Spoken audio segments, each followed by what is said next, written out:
नमस्कार, आप देख रहे हैं कोयलांचल लाइव और अभी तक की खबरों को लेकर मैं हूं आपके साथ के कुणाल धीरज। धनबाद के राजेंद्र सरोवर बेकार बांध क्षेत्र में गंगा आरती के तर्ज पर शिव आरती का आयोजन किया गया, जिसमें सैकड़ों श्रद्धालु शामिल हुए। रिपोर्ट देखिए। धनबाद के राजेंद्र सरोवर बेकार बांध में हर हर महादेव और हर हर गंगे के उद्घोष से सोमवार को शहर गूंज उठा। सावन की पहली सोमवारी के अवसर पर Jharkhand industries and trade association की तरफ से राजेंद्र सरोवर बेकार बांध में आयोजित गंगा आरती के तर्ज पर शिव आरती के दौरान श्रद्धालुओं का सैलाब उमड़ पड़ा। बनारस के आचार्य रणधीर के नेतृत्व में आई टीम ने भव्य तरीके से मां गंगे की तर्ज पर शिव आरती की, साथ ही कई भजन भी गाए। नागेश्वरी आरती दान को चारों दिशाओं में घुमाते हुए बनारस के आचार्य मंडली ने 1 घंटे तक हरिद्वार और बनारस को राजेंद्र सरोवर में ला दिया। कोयंबटूर स्थित ईशा फाउंडेशन के प्रमुख सद्गुरु द्वारा वैज्ञानिक पद्धति से पंचधातुओं के मिश्रण से निर्मित महादेव की अनुकृति को यहां कटआउट के रूप में लगाया गया था, जिससे आयोजन स्थल की भव्यता और बढ़ गई। चारों तरफ भव्य रंगीन लाइट लगाए गए थे। आयोजकों की ओर से जब घोषणा की गई कि कोरोना में दिवंगत पुण्य आत्माओं की मुक्ति के लिए सरोवर में 1000 दीपक प्रवाहित किए जा रहे हैं, तो एक बारगी माहौल भावुक हो गया। जीटा के अध्यक्ष अमितेश सहाय ने स्वागत भाषण तथा महासचिव राजीव शर्मा ने धन्यवाद ज्ञापन किया। संचालन प्रकाश शर्मा ने किया। आरती संगीत में लयबद्ध गायन से गुंजायमान वातावरण में प्रकट ध्वनि से धनबाद के राजेंद्र सरोवर में एक बारगी बनारस की छटा अवतरित होने की अनुभूति हो रही थी। कोयलांचल लाइव के लिए धनबाद से दीपक की रिपोर्ट। आईसीएसई 10वीं के रिजल्ट में कार्मल स्कूल धनबाद की छात्रा माहिया सिंह ने 97.8% अंक लाकर स्कूल टॉप किया। रविवार को जारी आईसीएसई रिजल्ट में कार्मल स्कूल की सभी छात्राओं ने शानदार प्रदर्शन किया। आईसीएसई 10वीं के रिजल्ट में कार्मल स्कूल धनबाद की छात्रा माहिया सिंह ने संयुक्त रूप से 97.8% अंक लाकर स्कूल टॉप किया। रविवार को जारी आईसीएसई रिजल्ट में कार्मल स्कूल की छात्राओं ने शानदार प्रदर्शन किया। स्कूल की 16 छात्राओं ने 95% से अधिक अंक हासिल किया है। वहीं परीक्षा में शामिल सभी 192 छात्राएं सफल हुई हैं। आपको बता दें कि माहिया सिंह हीरापुर के रहने वाले dental surgeon doctor Abhay Kumar की पुत्री हैं। माहिया ने कहा कि वह अपने अंक से संतुष्ट है। आगे की पढ़ाई करते हुए वह आईआईटी की तैयारी करेगी। 10वीं की तैयारी के लिए वह हर दिन 5 से 6 घंटे पढ़ती थी। वहीं माहिया के पिता ने कहा कि वह अपनी पुत्री के परिणाम से गौरवान्वित महसूस कर रहे हैं। माहिया ने इस मुकाम को बिना ट्यूशन के हासिल किया है। आगे वह जो भी पढ़ाई करना चाहती है वे उनके साथ हैं। कितना परसेंट? 27.8। टॉपर है, अब धनबाद में टॉपर गए हैं। थर्ड।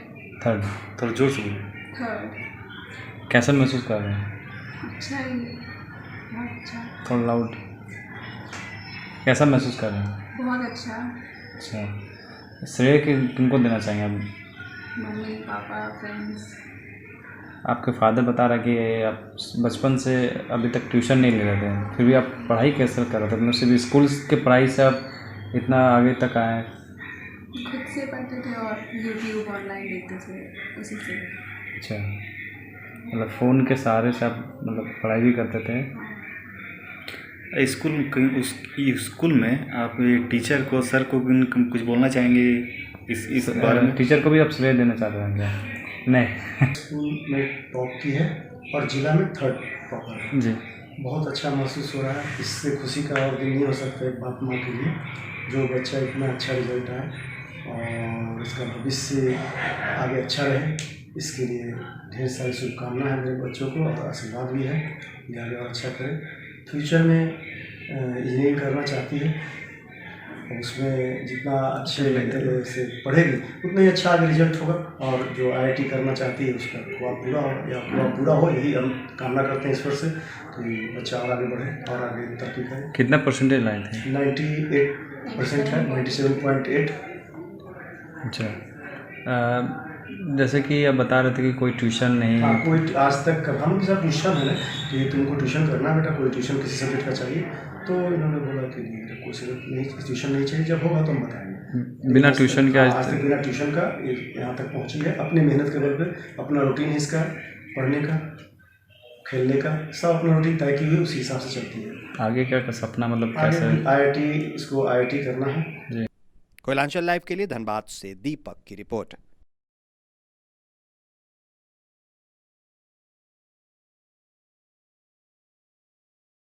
नियोजन की मांग को लेकर AMPL कंपनी का चक्का जाम और अनिश्चितकालीन धरना आज दूसरे दिन भी जारी रहा। घटनास्थल पर बाघमारा विधायक ढुल्लु महतो पहुंचे।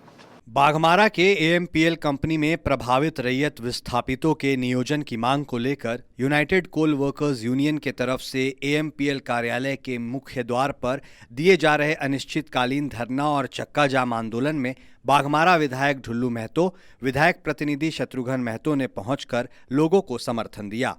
इस दौरान विधायक ढुल्लु महतो ने कहा कि झारखंड के शिक्षा मंत्री जगन्नाथ महतो से इस संबंध में मुलाकात की गई है। उन्होंने सरकार का गजट घोषणा पत्र देते हुए कहा कि इसमें साफ लिखा हुआ है कि स्थानीय लोगों को 75% नियोजन कंपनी में देना है और जो भी कंपनी इस नियम को नहीं मानती है तो उस पर आवश्यक कानूनी कार्रवाई की जाएगी। वहीं धरना दे रहे लोगों ने कहा कि जब तक कंपनी स्थानीय लोगों को 75% रोजगार नहीं देगी तब तक कंपनी का चक्का जाम रहेगा। सरकार का गजट है और हम लोगों के द्वारा यूनाइटेड कोल workers union, Bharatiya Janata party, tiger force के द्वारा ये कंपनी को हम लोग दर्शाने के लिए आए हैं, कंपनी को दिखाने के लिए आए हैं कि झारखंड सरकार द्वारा जो गजट पास हुआ है इसमें स्पष्ट रूप से लिखा हुआ है कि 75% लोगों को स्थानीय यहाँ बाघमारा झारखंड के लोगों को ही रखना होगा। मगर हमें लगता है कि 1% भी यहाँ के लोगों को नहीं रखा है। इन्होंने सारा दूसरे प्रदेश से लोगों को लाया है और उनको कम वेतन में काम करवा रहा है। मगर सरकार के नियमावली को अगर नहीं माने, आज हमारी शिक्षा मंत्री जी से भी बात हुई, उन्होंने भी इसको स्पष्ट रूप से कहा है कि जिस कंपनी के द्वारा इस गजट को अगर अमान्य किया जाएगा तो उस कंपनी के खिलाफ केस किया जाएगा, उसको जेल भेजवाने का काम करेंगे। तो सरकार के गजट को अगर नहीं मानता है तो वो लिख के दे कि इस गजट को हम नहीं मानते हैं। अगर मानता है तो 75% यहाँ के लोगों को नौकरी दे। बस यही तो हम लोगों को डिमांड है। कोयलांचल लाइव के लिए बाघमारा से काशीनाथ की रिपोर्ट। वहीं धनबाद के जयप्रकाश नगर स्थित हॉबी सेंटर में एक पेंटिंग वर्कशॉप सह वार्षिक ड्राइंग परीक्षा और नृत्य परीक्षा आयोजित की गई। इसमें धनबाद और बोकारो से 154 परीक्षार्थियों और बाल प्रशिक्षुओं ने भाग लिया। धनबाद के जयप्रकाश नगर स्थित हॉबी सेंटर में एक पेंटिंग वर्कशॉप सह वार्षिक ड्राइंग परीक्षा और नृत्य परीक्षा आयोजित की गई। इसमें धनबाद और बोकारो से 154 परीक्षार्थियों और बाल प्रशिक्षुओं ने भाग लिया। इस मौके पर कोलकाता से प्रख्यात कलाकार समर सरकार और महुआ सरकार मौजूद रहे। परीक्षार्थियों और प्रशिक्षुओं को उन्होंने एक्यूरेट पेंटिंग की एंगल के खास टिप्स भी दिए। यह प्रशिक्षण सह परीक्षा 6 कैटेगरी में ली गई। प्रथम वर्ष में सीनरी विद मैन, द्वितीय वर्ष फिश कैचिंग, तृतीय वर्ष काइट फ्लाइंग, चतुर्थ वर्ष फेस्टिवल सीनरी, पंचम वर्ष वेजिटेबल सेल सीनरी, छठा वर्ष मार्केट कॉर्नर सीनरी थीम पर आधारित थी। Koylanchal live desk. Bihar Jharkhand sale representative union ने रणधीर वर्मा चौक पर कर्मचारियों के कई मांगों को लेकर प्रदर्शन किया और केंद्र सरकार के खिलाफ जमकर नारेबाजी की। Bihar Jharkhand sale representative union ने रणधीर वर्मा चौक पर कर्मचारियों के कई मांगों को लेकर प्रदर्शन किया और केंद्र सरकार के खिलाफ जमकर नारेबाजी की। संगठन के अध्यक्ष असीम हल्दर ने कहा कि भारत में काम कर रहे बहुराष्ट्रीय कंपनियों में कई फील्ड वर्करों की छटनी कर दी गई है। हाल ही में फाइजर कंपनी ने देश भर में काम कर रहे कई सेल्स प्रमोशन कर्मचारियों की भी सेवा को समाप्त कर दिया गया है। कंपनियों ने सरकारी अधिकारियों को सूचित किए बिना ही 200 से अधिक वर्करों को हटा दिया गया है। इन सभी मांगों को लेकर आंदोलन किया जा रहा है। भारतीय दवा कर्मचारी महासंघ FDPR के आह्वान में पूरे भारत में medical and sales representative anti victimization day को लेकर प्रदर्शन कर रही है। आज धनबाद में करीबन 200 से अधिक मेडिकल सेल्स रिप्रेजेंटेटिव उद्योग में चल रहे हैं विक्टिमाइजेशन, छटनी, तालाबंदी, बेतहाशा भत्ता में कटौती, इन सभी सवालों को लेकर आज धरना प्रदर्शन में है। क्या मांगे सर आप लोग? दरअसल सरकार की जो कॉर्पोरेट परस्त नीति है, मालिक पक्षीय जो नीति है, जिस नीति के लिए आजकल मालिक लोग धड़ल्ले से कानून के आड़ में कानून को उल्लंघन करके आज एक तरफा छटनी कर रही है और वेतन में कटौती कर रही है और एक जगह से दूसरे जगह ट्रांसफर कर रही है मेडिकल सेल्स रिप्रेजेंटेटिव्स। हर तरीके से मेडिकल सेल्स रिप्रेजेंटेटिव्स को विक्टिमाइज किया जा रहा है। इन तमाम तरीके का विक्टिमाइजेशन के खिलाफ पूरे भारत में हमारे 1 से 2 लाख मेडिकल सेल्स रिप्रेजेंटेटिव आज प्रदर्शन में है। कुलांचल लाइव के लिए धनबाद से दीपक की रिपोर्ट। धनबाद के रणधीर वर्मा चौक पर आंगनबाड़ी कर्मचारी संघ की सैकड़ों महिलाओं ने अपनी मांगों को लेकर धरना दिया और राज्य सरकार के खिलाफ जमकर नारेबाजी की। धनबाद के रणधीर वर्मा चौक पर आंगनबाड़ी कर्मचारी संघ की सैकड़ों महिलाओं ने अपनी मांगों को लेकर धरना दिया और राज्य सरकार के खिलाफ जमकर नारेबाजी की। धरने पर बैठे आंगनबाड़ी कर्मचारी संघ के जिला मंत्री रूमा बनर्जी ने कहा कि 2019 में किए गए जोरदार आंदोलन के बाद सरकार ने हमारी मांगें मानने की बात कही थी, लेकिन अब तक 9 महीने का बकाया वेतन नहीं मिला है और हमारे सेंटर में पोषाहार का राशि भी नहीं मिल रहा है और जो मोबाइल दिया गया था वह भी खराब पड़ा है, ऐप्स भी काम नहीं कर रहा है, जिसके कारण अपना काम भी नहीं कर पा रहे हैं। उन्होंने कहा कि सरकार हमारी मांगों पर जल्द ध्यान नहीं देती है तो उग्र धरना प्रदर्शन और आंदोलन किया जाएगा। है कि जो न्यूनतम मजदूरी आज सरकार देने के लिए कह रही है कि सभी को न्यूनतम मजदूरी दिया जाएगा, तो हमें न्यूनतम मजदूरी तो दूर, हमें ये भी नहीं कहा जा रहा कि हम किस वर्गीकरण में हैं, हम समाज सेवी हैं कि हम अर्ध सरकारी हैं कि हम प्राइवेट हैं कि हम क्या हैं। काम के समय हमें सरकारी माना जाता है, लेकिन जब जो भी अगर फैसिलिटी देना है तो वहाँ पे भूल जाता है। वो बोलता है कि आप एक मानदेय पे काम करते हैं। आज जब सरकार कह रही है कि न्यूनतम मजदूरी सबको दिया जाएगा, तो फिर हम किस वर्ग में है? पहले तो हमें वर्गीकरण करके हम किस कहाँ पर हैं। दूसरी चीज़ है कि अगर हमें कोई भी जगह अगर औजार नहीं दिया जाएगा, मान लीजिए एक सेना को अगर लड़ाई में उतारा जाता है और उसे अगर उसका औजार नहीं दिया तो वो विजय कैसे होंगे। उसी तरह आज का कार्यक्रम हमारा है कि जिला स्तरीय ये कार्यक्रम है कि हमें 7 माह से केंद्र सरकार की जो अंश है, केंद्रांश जो है वो लंबित है 7 माह। 19 में हम लोग हड़ताल किए थे, जिस समय हमारे जो माननीय मुख्यमंत्री हैं उन्होंने हमें आश्वासन दिया था कि अगर उनकी सरकार आती है तो वो हमें सरकारी कर्मचारी बनाएंगे। लेकिन मुख्यमंत्री जी तो सरकारी कर्मचारी तो बनाना दूर है, उनके समय में हम लोग को ना नियमित मानदेय मिल रहा है, ना पोषाहार की राशि मिल रहा है। जो मोबाइल हम लोग को 5 साल पहले मिला था वो मोबाइल हम लोग का ख़राब हो चुका है।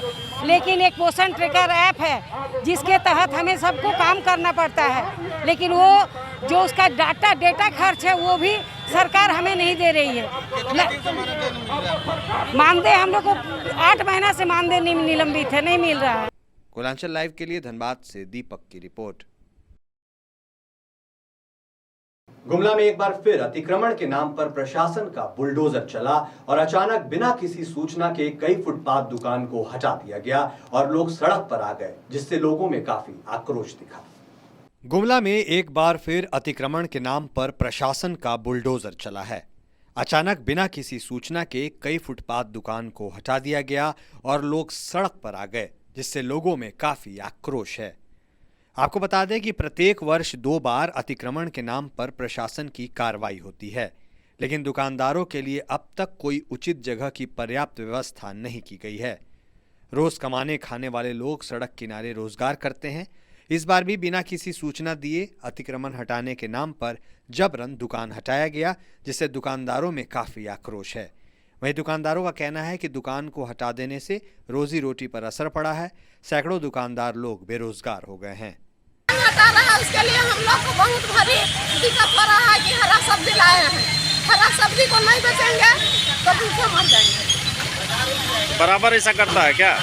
बराबर होते रहता है अतिक्रमण, और जो छोटा छोटा घंटी लगा कर अपना जीवन परवरिश कर रहा है, सब कोई बहुत अति दुख हो रहा है। अतिक्रमण से ट्रैफिक भी डिस्टर्ब होता है और एक्सीडेंट होने की संभावना बनी रहती है। आप लोग देख सकते हैं कि रोड कहाँ से कहाँ तक चौड़ा है, उसके बावजूद लोग अतिक्रमण करके गुमटी लगाए हुए हैं। किसी को कई बार निर्देश दिया गया, बार बार निर्देश देने के बावजूद भी लोग नहीं मान रहे हैं। आज सख्ती से पेश आया जा रहा है, लेकिन हर 6 महीना में प्रशासन की तरफ से ऐसा काम किया जाता है, जिससे रोजी रोटी पर लोगों का सवाल खड़ा हो जाता है। नहीं, ऐसी बात नहीं है, उसके लिए जगह दिया गया है, लेकिन वो लोग जगह पर नहीं बल्कि रोडे पर अपना ठेला या गुमटी लगाते हैं, जिसके वजह हमेशा हम लोग को प्रशासन को परेशानी होती है। कोयलांचल लाइव के लिए गुमला से प्रमोद की रिपोर्ट। रांची पलमा गुमला हाईवे सड़क निर्माण कार्य में मुआवजा राशि का भुगतान नहीं होने पर ग्रामीणों ने सड़क निर्माण कार्य रोक दिया है। रांची पलमा गुमला हाईवे सड़क निर्माण कार्य में ग्रामीणों को मुआवजा राशि का भुगतान नहीं होने पर उन्होंने सड़क निर्माण कार्य रोक दिया है। आपको बता दें कि पलमा गुमला हाईवे सड़क का निर्माण कार्य पिछले दिनों शुरू किया गया है। इसमें हजारों लोगों की जमीन का अधिग्रहण सरकार के द्वारा किया गया है। सड़क निर्माण कार्य के पूर्व जमीन मालिकों को मुआवजे का भुगतान किया जाना है, जिसमें कई लोगों को प्रशासन ने मुआवजे का भुगतान कर दिया है। लेकिन इस सड़क निर्माण के रास्ते लकिया गांव के किसानों की भी सैकड़ों हेक्टेयर जमीन सड़क पर जा रही है, परंतु अभी तक जमीन का मुआवजा नहीं दिया गया है, जिसके कारण ग्रामीणों में काफी आक्रोश है। हमरे घर 9 महीने से काम चला थे, हमरे घर खेती बाड़ी का सीजन है, हमरे के पैसा नहीं डला थे, जा थी आवा थी, खाली हमरे घर पैसा झूठो खर्चा हुआ थे। तीमन का करा थे इतना दिन से? हमरा कहाँ जा था? गुमला जा थे काले हमरे पैसा घर चलते वही चलते काम के बंद करवाई, हमरे के पैसा कौड़ी दे दे पाए। हमरे गरीब दुखी अब दिन ही हमरे वही खींचे खेत में डांट के जुतवाएगा, हमरे खेती करे के चाहते। क्या नाम है? सुरेश उराम नाम है के मोर बाप नखे, वो स्वर्गे लिखा है। क्या नाम है के बाप? सुप्रे उराम। कहाँ कर रहे वाला का? लकियागार। तो कितना डिसमिल जमीन जाते बाईपास में? 92 डिसमिल। 92 डिसमिल। 92 डिसमिल। 92 डिसमिल। हाँ। तक 1 रुपया मुआवजा भू अर्जन विभाग से मिल रहा है? नहीं मिल है, कुछ नहीं मिल। तो कितना दिन से पैसा जाते आवत थी 9 महीना पूरे जाते हमरे घर कुछ नहीं हो है आज तक। मुआवजा नहीं मिला थे। अच्छा, मुआवजा नहीं मिला था। क्या चीज में? बाईपास में? बाईपास ने। अच्छा, तो जमीन जाते का? जमीन जाते मर। अच्छा, तो जाया है कि तो अनसाया जाती। कहाँ विभाग? गुमला विभाग। अच्छा, तो विभाग वाला क्या कहेगा? कहा आज डालेंगे काल डालेंगे कहते हैं। कई महीना से दौड़ाते? 7-8 महीना हो जाते। लेकिन दिए ना? नहीं, एको किस्त नहीं। चल फिर तो जमीन जाते तो एखन जुतवा दे देखते। तो जुतवा खेती डालबो इसके। अच्छा, तो काम हुए? काम हुए नहीं देबो। अच्छा, जब तक मुआवजा नहीं मिली जब तक ले तब ले काम नहीं हो देबो। कोयलांचल लाइव के लिए गुमला से प्रमोद की रिपोर्ट। बोकारो में लगभग 2.5 साल के अंतराल पर आयोजित जिला योजना समिति की बैठक में जनप्रतिनिधियों के अंदर विकास को लेकर एक कसक दिखी। बोकारो में लगभग 2.5 साल के अंतराल पर आयोजित जिला योजना समिति की बैठक में जनप्रतिनिधियों के अंदर विकास को लेकर एक कसक दिखी। वहीं इस बैठक में पंचायती राज के जनप्रतिनिधियों से लेकर विधायकों ने भी अपने अपने क्षेत्रों की समस्याएं रखी और जो विकास कार्य हो रहे हैं वह दिखने भी चाहिए, ऐसी मंशा जाहिर की। मंत्री आलमगीर आलम ने कहा कि सरकार काम कर रही है, गांव की सरकार के लिए भी कोष की व्यवस्था कर दी गई है और अब राज्य में विकास को लेकर जिस तरह की गंभीरता सरकार ने दिखाई है वह लोगों को न केवल दिख रहा है बल्कि विकास की योजनाएं धरातल पर उतरकर लोगों को लाभान्वित भी किया जा रहा है। नहीं है, हमारा आने के बाद ही समस्या का उत्पन्न हुआ नहीं है। विगत अगर देखा जाए तो 30 साल से ही समस्या चल रहा है, तो उसमें हमने इनिशिएटिव लिया और आप देखिए कि हमने आने के बाद इसको क्या बोलते हैं भेजने की काम किया। अब रहा कि एक एग्रीमेंट इनके साथ कभी हुआ था, उस एग्रीमेंट में लेकर बरसात चल रही है। एक बार आएंगे प्रेसिडेंट को लेंगे, उनसे सहमत लेंगे कि आप इसको जो है नो ऑब्जेक्शन दीजिए, हम इसको करें। मतलब वो पंचायत बहाल होंगे, कोशिश मेरी है। हम तो बोले कि हम ये काफी सहमति लेना पड़ेगा, बस वही। Koylanchal live desk. राष्ट्रपति चुनाव को लेकर मतदान से संबंधित बैलेट बॉक्स रांची से दिल्ली भेज दिया गया, जहां 21 जुलाई को मतगणना की प्रक्रिया संपन्न होगी। राष्ट्रपति चुनाव को लेकर मतदान से संबंधित बैलेट बॉक्स रांची से दिल्ली भेजा गया, जहां 21 जुलाई को मतगणना की प्रक्रिया संपन्न होगी। आपको बता दें कि राष्ट्रपति चुनाव 2022 के लिए झारखंड विधानसभा में मतदान शांतिपूर्ण संपन्न हुआ। विधानसभा रांची में बनाए गए मतदान केंद्र पर आकर राष्ट्रपति चुनाव में अपने मतों का विधायकों ने प्रयोग किया था। मतदान सुबह 10 बजे से शुरू होकर अपराह्न 5 बजे तक चला। जिसके बाद बैलेट बॉक्स को पुनः स्ट्रांग रूम में संरक्षित कर भारी सुरक्षा के बीच बिरसा मुंडा एयरपोर्ट से एयर इंडिया की फ्लाइट से दिल्ली के लिए रवाना कर दिया गया। बैलेट बॉक्स दिल्ली भेजने के लिए मिस्टर बैलेट बॉक्स के नाम से हवाई जहाज में टिकट की भी बुकिंग की गई है। Koylanchal live desk. झरिया के बलियापुर क्षेत्र में एक पिकअप वैन ने एक व्यक्ति को टक्कर मारकर रविलाल सोरेन के घर के दीवार को तोड़ते हुए अंदर घुस गया। झरिया के बलियापुर क्षेत्र में एक पिकअप वैन ने एक व्यक्ति को टक्कर मारकर रविलाल सोरेन के घर के दीवार को तोड़ते हुए अंदर घुस गया। घटना की खबर होते ही गुस्साए ग्रामीणों ने मार्ग को घंटों जाम रखा, जिससे राहगीरों को काफी दिक्कत हुई। वहीं घटना के बाद आसपास के लोगों ने घायल को अस्पताल में भर्ती कराया और वाहन चालक को पुलिस के हवाले कर दिया। वहीं ग्रामीणों का कहना है कि डीएवी स्कूल के समीप बैरियर टूट जाने की वजह से बराबर घटना होती रहती है। उन्होंने कई बार लिखित शिकायत प्रशासन से भी की है, पर अभी तक कोई कार्रवाई नहीं हुई है। उत्तरा का एक लड़का जो है पूजा के लिए आए थे गुरुटा बस्ती में। अच्छा। और इस रोड पे जी जो कि बैंड है भारी गाड़ी चलाने का जी और इतना स्पीड से जाते हैं कि पिछले महीना ही 23 तारीख को एक एक्सीडेंट हुआ था। उसमें हम लोग इसी तरह का रोड जाम किए थे और 5 दिन 5 रात तक हम लोग उस जगह स्थल पे बैठे रहे, लेकिन कोई भी ना प्रशासन ना देखने आए ना ऊपर से कुछ ऑर्डर आए। क्या मांग करते हैं जिला प्रशासन से? क्या मांग करते हैं वो? कि बैरियर यहाँ लग जाए। पहले बैरियर लगा हुआ था, क्या हुआ? हट गया। फिक्स बैरियर था, वहाँ लग जाए, लेकिन अभी तक खाली हम लोग को टाल मटोल कर रहे हैं, बोल रहे हैं कि पेपर फ्रॉडिंग कर रहे हैं, तो ये फिक्स बैरियर नहीं है, तो स्कूल का ये सब खुरपाती है। डीएवी स्कूल का जो प्रिंसिपल है, घंटा पहले पूजा करने के लिए ढोकरा का एक लड़का आया था जी, तो बगल में खड़ा था, तेज गति से 407 आ रही थी, इसको मार के घायल कर दिया जी। और वो अभी पीएमसी उसको भेजा गया जी। क्या मांग करते हैं आप जिला प्रशासन? यहाँ क्या मांग हम लोग यही करना चाहते हैं कि ये रोड है जो 3 किलोमीटर है एग्रीकल्चर कृषि पर जी, इस पर बड़ा वाहन चलने का आदेश नहीं है, लेकिन यहाँ पे विगत अगला 23 तारीख को एक एक्सीडेंट हुआ था, जिसमें हम लोग पूरा ग्रामवासी चेकपोस्ट मोड़ के सामने हम लोग बैरियर का मांग के लेकर हम लोग 5 दिन लगातार रात दिन रहे, लेकिन प्रशासन की ओर से कोई हस्तक्षेप नहीं, किसी तरह का कोई सुझाव। पहले तो बैरिकेडिंग लगा हुआ था, फिर हटा क्यों दिया गया? देखिए, सबसे पहले बैरिकेडिंग लगा हुआ था, फिक्स बैरिकेडिंग, उसको तोड़ के कुछ अपना बिजनेस प्रोसेस में जो गाड़ी का आगमन करवाने के लिए वो फिक्स को तोड़ के इतना जोड़ा गया, इतना लंबा, उसके ऊपर से फिर दे दिया पाइप, उसको बड़ा वाहन ने तोड़ दिया, उसके बाद वैसे ही रह गया। उसका डीएवी का जो प्रिंसिपल है वो अपना हस्तक्षेप करने के लिए वो फिर बैरियर को लेकर अपना दुआरी के सामने ले गया, लेकिन वो सक्सेस नहीं हुआ। विगत ये बराबर एक्सीडेंट बड़ा, रात को बड़े वाहन जा रहे। Koylanchal live desk. और मेरे साथ फिलहाल इस बुलेटिन में अभी के लिए इतना ही, लेकिन आप बने रहिए कोयलांचल लाइव के साथ। नमस्कार।